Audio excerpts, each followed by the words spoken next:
Hello, Ante. Could you please give an introduction about yourself? Yeah, sure. So my name is Ante. I'm an owner of a SMMA that works in the US market for real estate agents. I started copywriting in the real world, and that's basically most of my introduction for the business. I go to the gym, I do MMA sometimes, and that's basically it. Cool.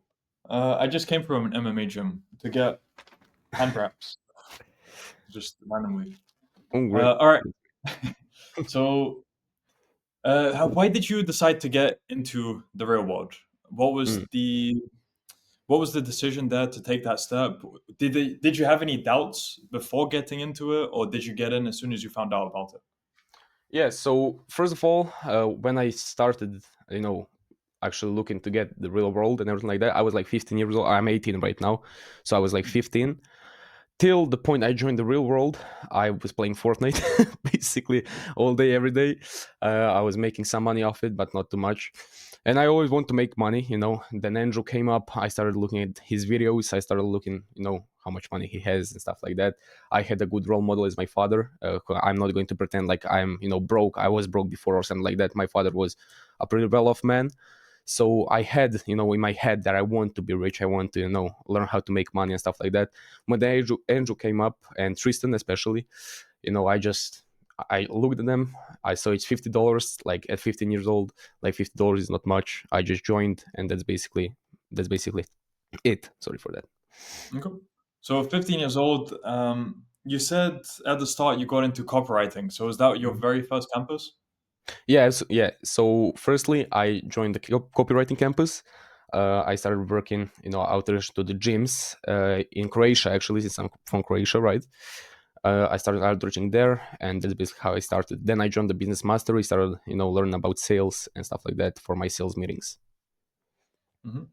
And how did that go with copywriting at 15 years old? Like, were people taking you seriously, or was that an obstacle for you? My first few sales calls, they were really a disaster, since I didn't do no cold calling, since I'm pretty much sure that I still had a squeaky voice at 15. So I was not like ready for a cold calling, especially since I was quite anxious, quite a pussy when it comes to talking to people. So I didn't want to cold call. I started, outreaching through the mail here in Croatia. And my first few sales calls, people were not taking me seriously. They were like, "You're a good boy, but I don't want to work with you because this, this, and this." So it was like, it was a fucking disaster, honestly. So it was, they were not taking me seriously. But I'm pretty sure that I landed my like third sales call when it comes to copywriting, like, and it was in US for the fitness trainer. So yeah, I'm not even And sure how I landed there, but I did. but after you did, how did that go? What did you pitch to that fitness trainer, and how did results go for your very first client? Yeah, so when it comes to the results, I actually did not perform too bad, honestly. Oh, wait a minute, I need to remember what the offer actually was. So, oh yeah, so she didn't have a website. She was like an Instagram fitness coach, I believe. So I made her a website through GoDaddy, I believe. That's what I did. I started doing her posts and everything like that. I didn't bring any new, clients and stuff like that, since website and social media posts aren't really, directly correlated to new clients and stuff like that. But I surely did bring some new engagement to her social media, so it was, quite good for a first client, honestly. Yep. And then how did you leverage that first client to land more clients? Honestly, I didn't. I Hmm. didn't know how to do that. I did not get a testimonial since I fucked it up at the end, so it was not good. And then I didn't have a testimonial. Basically, I just started from the beginning, so I didn't utilize it at all. Honestly, it didn't help me at all. So yeah, And how many more clients did you get for copywriting before moving on to social media marketing? yeah, I believe it was like 3 or 4 in the span of like 2 months or 3 months. Mhm. And how much were you charging them? And then why did you actually decide to move on from copywriting, considering things were starting to pick up? Yeah. So when I landed my second client, it was here in Croatia. It was a gym in Croatia. Uh, I I did their website, the copy on their website, since they already had the website, but it was not optimized at all. So I did all of that stuff. And why I transitioned and why why I didn't actually continue doing copywriting is because it was really hard, to stand out. Firstly, as a 15-year-old, I believe I was 16 at the time. I think I turned 16. So it was hard to stand out through the email. I was not getting responses. I was quite hard. It was quite hard to sell to people. It was not easy. So essentially, because of that, since I had a friend in my high school where I go right now, still, he was pretty cool about talking to people. He was always chill about all of that stuff. So I was like, we can do something together. I can get the clients on the call. You can try and close them. We can learn together about that. And that's how I actually started transitioning to the SMMA, because I didn't know how to do all of that stuff by myself. I was too much of a pussy to to go ahead and go on the sales calls and stuff like that. Mhm. Got it. And what campuses or what lessons did you utilize from the real world to help you with the social media marketing agency? Yeah. So from the copywriting, what I learned is basically, especially the basics, like what a funnel is, for example, or how how email works. I didn't know nothing about that.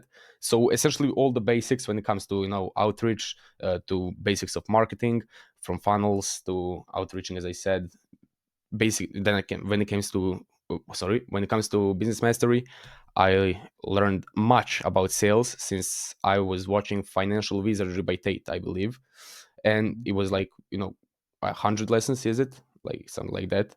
Some And lessons. yeah, 100 lessons. So I watched all of that, like I believe 2 or 3 times, to try and persuade myself to not be a pussy and go on sales calls. So that's what I utilized when I started doing copywriting and SMMA, because when I watched that, when I saw what they was talking about in those lessons, it was easier to go on the sales calls and try and close a client essentially. Mhm. Got it. And explain how you ended up scaling your social media marketing agency then. So essentially, I started SMMA with my friends, as I said. It was 3 friends, and we didn't get a client for, I believe, like 2 months or 3 months. No, it's 2 months actually, because it's quite hard, even with cold calling in the US, in the real estate market. It's really really hard to stand out. That's like, a lot of people are doing cold calls, especially in the real estate market, especially to realtors. It's really hard. So when we landed our first client, we fucked it up like really hard. We didn't get any results with the ads. We didn't do anything like that, and we couldn't return the money because the ad spend was already in Facebook. So we fucked them over completely. It was really it was really bad, and I'm still sorry for that. I do have some regrets about that, but that's unfortunate. When we started getting some more clients and stuff like that, my other friends joined in, who are pretty motivated. They saw that we are doing something interesting, that we are making money. They joined in the team. They started helping me with the designs, ads, and stuff like that. And that's essentially how we scaled up, through my friends. Essentially, I didn't do all of this stuff alone. I did outreach when it comes to mail, LinkedIn, and stuff like that. Other friends were doing cold calls, some were doing media buying and stuff like that. So that's how we scaled and how we managed to scale without a professional team at that moment, right? Mhm. And where did the majority of your clients come through? What source? Mm. So I would say it's like s- 70, probably 60% of them are from LinkedIn.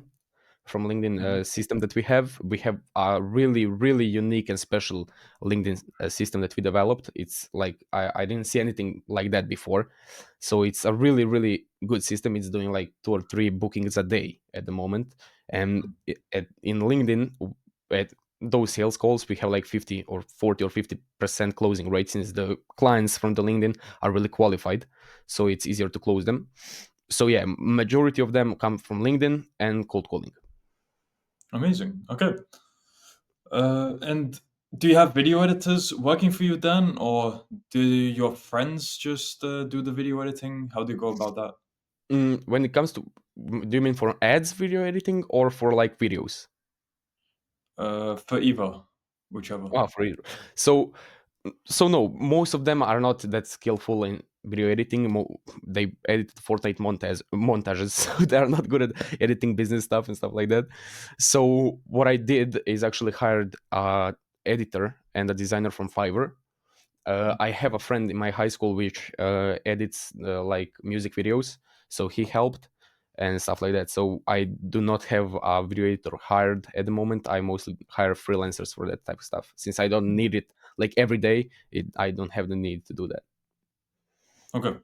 Uh, Explain a bit more, because maybe I misunderstand then. So when you say you're doing social media marketing, I mean, you said for real estate at the start, right? Hmm. Um, what kind of content are you actually making for them then, if you don't need to have anyone directly on your team doing it and you can just have freelancers doing it? Yeah, get it. So we are not mostly focusing on social media posts. For some clients, we do that, but it's not something that we, are so into. What we do are ads mostly. So those ads are not video ads. It's mostly image ads on Facebook and Instagram, Google, YouTube. Or when it comes to YouTube, we just hire someone from Fiverr, and it's not every day that we do ads on YouTube. So we don't need someone hired. You feel me? So we don't need it since we are not doing it every day.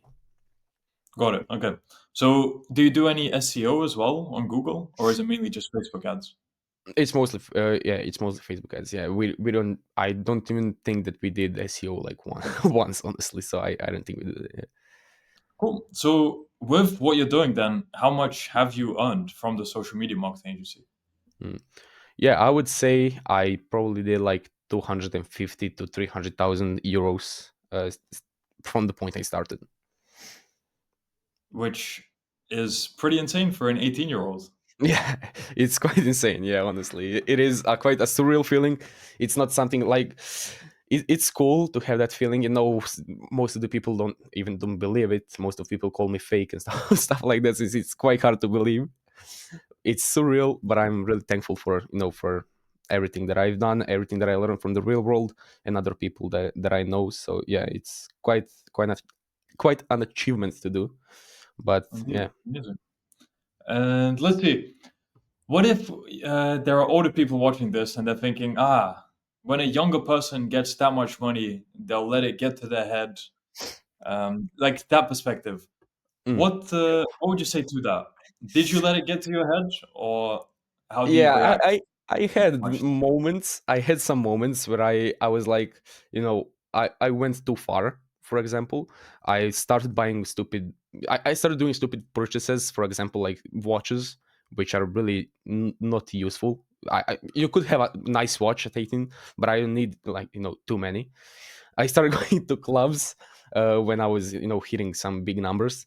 It was fun and everything like that, but and it was actually I was doing that up until like 2 or 3 months ago, and I just said to myself, if you continue doing that, you're just gonna stall and not gonna do anything more. So I stopped doing that.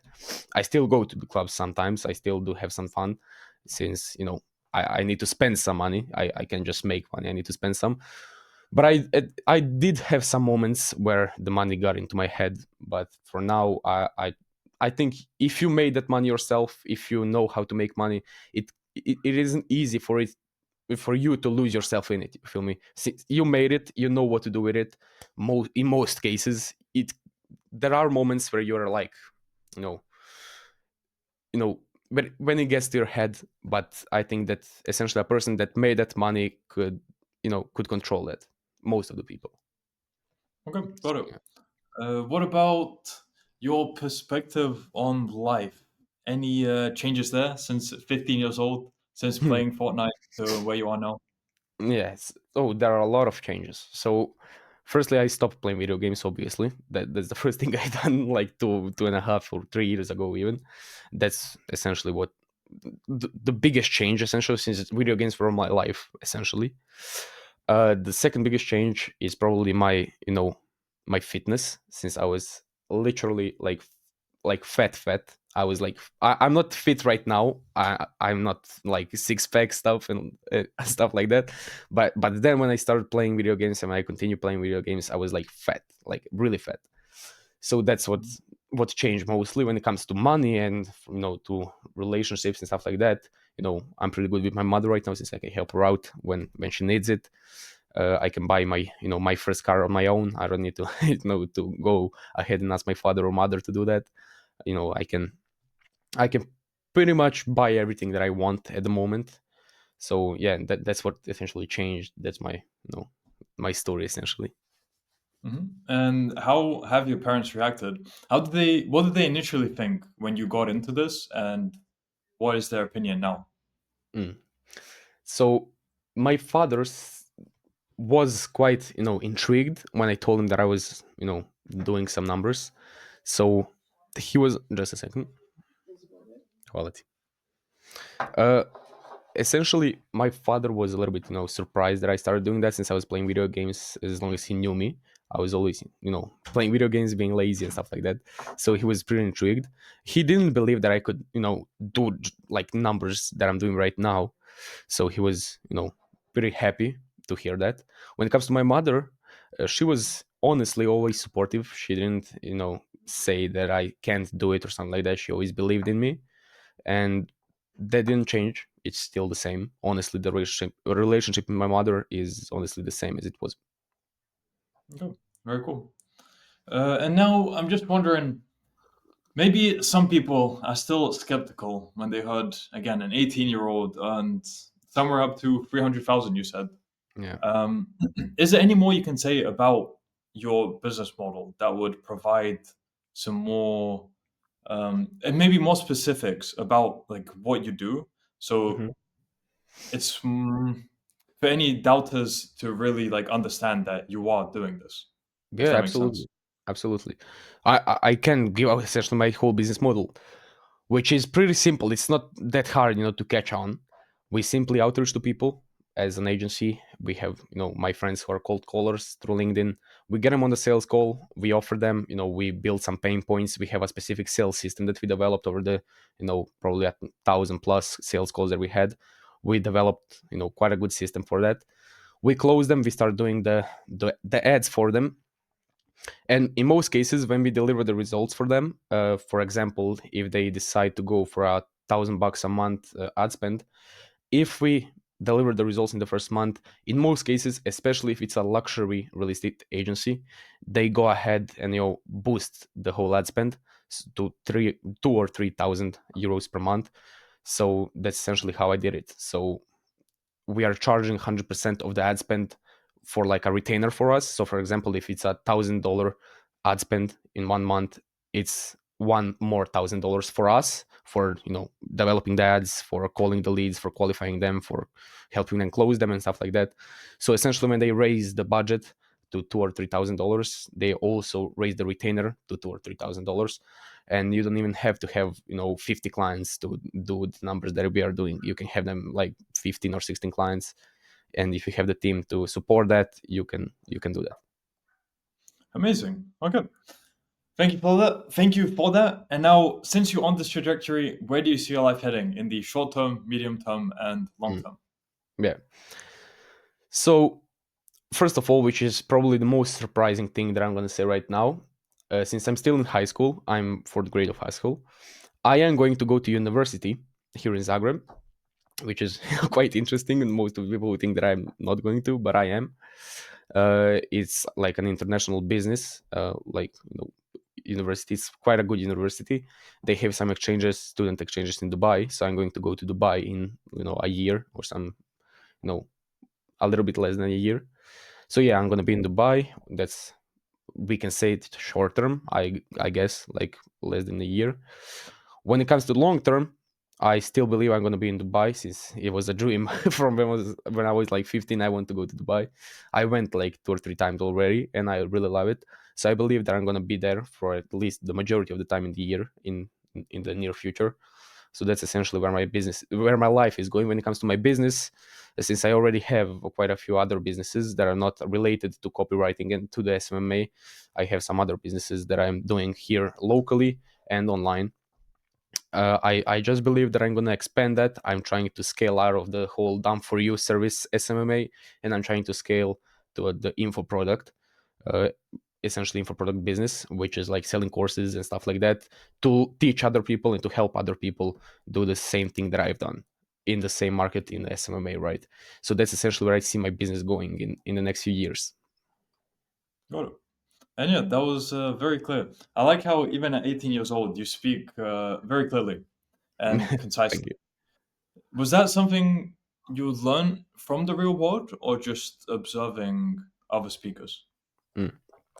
So what I can say honestly, since my father, as I said, was in business, he was an entrepreneur, he still is.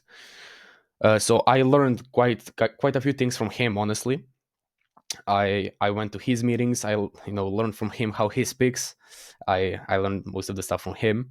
Then, since I was anxious, socially anxious, so I couldn't talk to other people. But I was a good speaker. Pretty much most of my life, I was a good speaker. And then when I started taking sales calls, when I started, learning about human psychology and stuff like that, I really, it's mind blowing to see how psychology and the way, like, when you learn the way the people are thinking and what they want to hear, it's easier to speak, concisely, precisely, and everything like that. You can say what they want. You can, seem professional and everything like that if you know what they need to hear, right? If you know what tone you need to use and stuff like that. So that's what I Okay. learned from, for example, that's what I learned from Andrew, since he's a really good speaker. And in at any podcast that I've seen from him, he always was a good speaker, and he knows how to adjust his tonality and his way of speaking to the actual person he's speaking to, right? It's not the same if he's speaking to a, fresh and fit, I believe it was, to 8 girls. He speaks differently to them than to, for example, a Michael Franzese, I believe his name was. That's the two different ways of speaking. So Yep. that if you know how to adjust that, it's pretty good, and you can, use that to actually speak better. Yep. And on that note, what kind of an impact has Tate had on your mindset? Well, quite a good impact, since, as I said, I'm not fat anymore. I'm going to the gym, not daily, like 4 or 5 times a week. I work every day as much as I can. As soon as I saw him, I believe it took like 1 month or 1.5 months for me to actually stop playing video games and started working. So that's the impact that he actually had on me, right? I started working, I started being disciplined, I started going on a diet, I started working. That's essentially what he's done essentially to me, to my life. And I'm still doing the and using the principles that I learned from him when it comes to work and when it comes to life. Amazing. All right. And now to wrap everything up, since you benefited, since you benefited from the real world, what advice do you have to people who are unsure about joining because they think they might get scammed for $50? Yeah, listen, even if you are 15 as well as I was, $50, I think, even if you're not sure if you're gonna work or something like that, I think it's better to spend $50 on something, you know, that can actually benefit you than to spend it on a video game or V-Bucks in fucking Fortnite.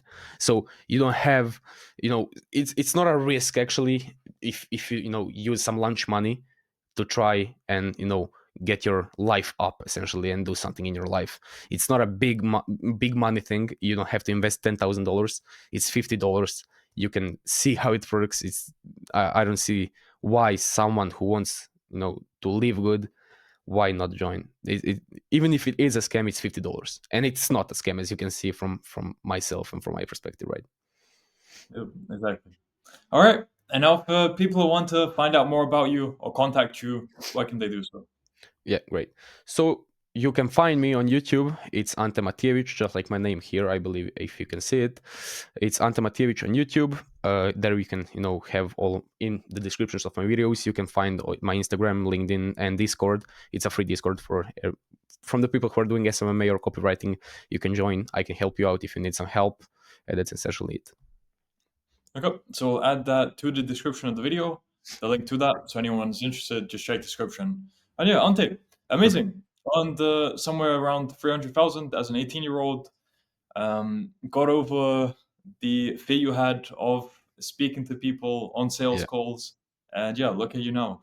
Built a team. Well, built the agency with a team of friends.